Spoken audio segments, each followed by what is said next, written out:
My school, when I went through second class diving salvage school, was between Pier 5 and 6 at 32nd Street Naval Station. I was the last class to be trained in the Mark V diving helmet, the old school diving helmet. Holy shit, you actually like wore that fucking Yes. crazy stuff? Yeah. Mm-hmm. Was that in Panama City at the time? Or? No. Okay. No. They moved the second class school over to Naval Amphibious Base, Coronado. Then I went to first class diving salvage school in Anacostia, Maryland. Okay. Which is where they had the old presidential yacht right there at the same pier that our diving barge was at, which is now the shooting headquarters for NCIS. No doubt. Yeah, and it says right there, Anacostia Naval Shipyard right there. When you see NCIS. How much, okay, go the Mark IV, Mark V, what was the helmet called? Mark V. The Mark V, how much did that Just uniform the weigh? helmet With the weights, total of 180 to 200 pounds. So an Eli or a Brand just mounted on. Yeah. That's. And the thing is that where the barge was, from the water surface to the top of the barge was 12 feet. And when you come out of the water, there's a petcock here where you, on the inside, you operate it with your cheek, you open it up, and then you dip yourself in the water and it forces all the air out of that suit. Then they start bringing you up. You have to traverse that 12 feet with no air because they turn the air off. Yeah. Well, that's convenient. You got to traverse it slowly too. Well, they pull you in like this, and you have to push yourself out from the ladder when they're trying to bring you in, and you take one rung at a time, one rung at a time. Yeah, because if you And you come got up too quick. You got 50 pounds of lead That weight. one's only 12 feet, I You think. got 25 pounds on Still. each foot. Really? What, 25 pounds on each On foot. each foot, yeah. Because you're wearing so much weight, it'll fuck you up. Yeah. Really? Yee. Oh yeah. No. What? We've had divers just pass out because they couldn't make the 12 feet. Really? Oh yeah, yeah. You said it's the weight that does it? No, it's the lack of air. Well, that. So it's the Well, he last. was saying you can't do it dumbass. Fuck off. He was saying you can't do it too quick. Oh yeah, because you're lacking oxygen and it weighs so much. So as you're coming up, you have to do it slowly. Your muscles are burning more oxygen because they're moving significantly more weight. So it's not like you can hold your breath That's the wild. normal amount. And they're trying to pull you in, and they do it on purpose to see how much you can take. And the people that can't do it, they have 3 tries. The people that can't do it, they don't pass. What was your scariest moment like during all of that? That would be terrifying, just being in the water with all that The gear scariest moment? Or like, what's the? I feel like every military training has like its apex hard point where it's like, you if you make it past this point, you've made your. Yeah. It's all downhill from there. What's the hardest part of that training at that time? The hardest part for me was, I guess, the classroom, because there's so much. When you come out of the classroom, when you graduate with an associate's degree in oceanography. That's how tough it is. Yeah, yeah. Oh, you have to be smart. Somewhat. Somewhat, yeah. Or determined, or both. A little bit of both. Yeah. So like Cuba Gooding Jr., that's when that video of him walking with that one leg, because what's his real name? Carbushir. Carbushir. So when he's actually doing that test, that's actually what happens. It's like, hey, you have to do 5 steps or 3 steps. That actually happened.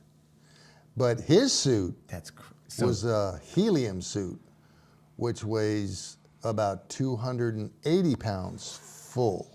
So Brandon, 280 pounds, but he has one leg on a Prosthetic nub. leg. Yeah. So that pressure on that. Could you guys imagine putting like you're squatting, put 3 plates on each side, and you have to take like 5 steps with that with one leg. and all that pressure on that. And this is not like now where you're like, hey, we can fucking drill a titanium rod into your femur. It's way better. This is OG prosthetics where all that pressure is put on one point.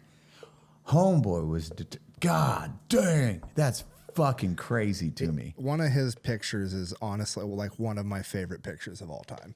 There's a picture of him later in his career after he had his amputation and everything where he's sitting down in the chair and he's just looking over, and they're either just taking the helmet off him or about to put it on, and it's like, oh, that's the one where they're taking it off. Yeah. That's after he made the walk, and then he had to walk back to the chair, sit down, and then they took his helmet off. it's one of those pictures where it's like, oh, that's the main character. It's a badass picture. Dude, that's crazy. And then he was the first black diver, and then he kept his diving status. Diving status, yes. Because they were trying to restrict it because he Well, was like, if you look on the picture that I showed you, you'll still see he's got the diving pin with the tridents and the dolphins. Oh, he's a determined motherfucker. That's one of my yeah. favorite pictures. Well, that's in that's military history. Yeah, that's not. After that's the an steps. early picture. Yeah, that's an early picture. I think that's on the tugboat where he actually lost his leg. Dude, this is gonna be one of my favorite podcasts. Oh my god! So, Thank you, by the way, for saying Scooby-Doo villain, because that immediately... you're like, I oh no, immediately knew what you were the talking giant about. helmet. You're like, oh, that makes way more sense. So, what is the deepest you went in your diving apparatus? 420 feet in the recompression chamber. Fuck no. Now my Dude, like my no. class graduation dive was 320 feet in Point Loma, off Point Loma, in just outside the kelp beds, near. There's a trench there that goes like 3,800 feet. But what they do is they take two boats out. They drop a lead clump here with a rope over to this lead clump that's 320, 360. I think one class even went 380. So you go down, you go across, and this is in scuba, not the hard hat. You go across and then you come up. And then when you come up, you go like this, diver okay. And then they set you on the boat just for 20 minutes. If you get the bends, you're gonna know it. And then it's Hobby Lob after that, after everybody graduates. And what is the bends really quick for people that don't know? It's when you get nitrogen buildup in the blood and you get bubbles. And I still get this to this day. My ears and my nose will get like nitrogen feeling coming out of that, out of my ears. It's a tingling sensation when the nitrogen starts to leave the thin parts around the nose, the corners of the eyes, the ears. Thin layers of epidermis. Yeah. Bro, that is. And it's a killer. Yeah, and that's why you're not supposed to fly. Like, I forget how many hours after. You're not supposed to fly 24 hours after you dive, and you're not supposed to dive 48 hours after you come off a flight. Otherwise, you die. Well, there's a possibility, yeah. Unlike me, I came off a flight, got to Guam, 8 hours later, I was in the water. But I didn't go below 32 feet. So you're safe up until, God, I have so many. Like, I don't even.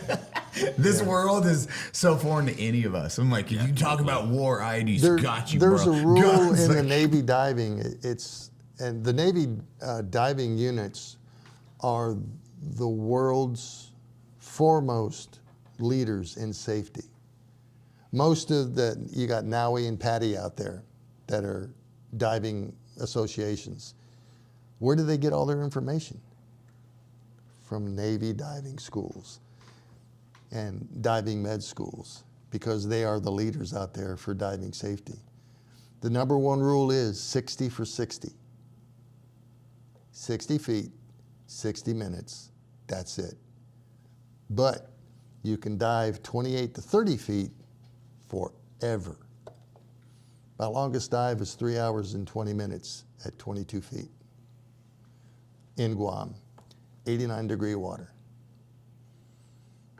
So when you go, like your 400, what was your deepest? 420 in the recompression chamber. And then you just like all the way down. What is that like with, how many tubes are leading up to the water for breathing? Well, no, the recompression chambers, they put 12 people in the chamber. Then they put a bucket with a styrofoam glass of water in the bucket. Then they take you down 420 feet. And we're all in a circle watching this glass get from here to here. Fuck that. Miniature. And then I said something like, oh, that's cool. Because you're 420 feet and you're breathing helium. Everybody in there lost it. I mean, it was Giggle City. We just lost it because I said, oh, that's cool. You sound like Cartman down there. Yeah. No, you're bringing back a lot of memories to me, man, because I memorized the Navy diving manual like in 2010 because I wanted to be a Navy SEAL. And so I memorized the whole thing. Like I went to Buds for like a couple weeks. So you're just like bringing back all sorts of memories to me about the Navy Here's diving my manual. heartbreaker. What? Lieutenant Commander Richards was the commanding of 2nd Class Diving Salvage School. He's a SEAL. Mm-hmm. 2 of my classmates were SEALs. Mm-hmm.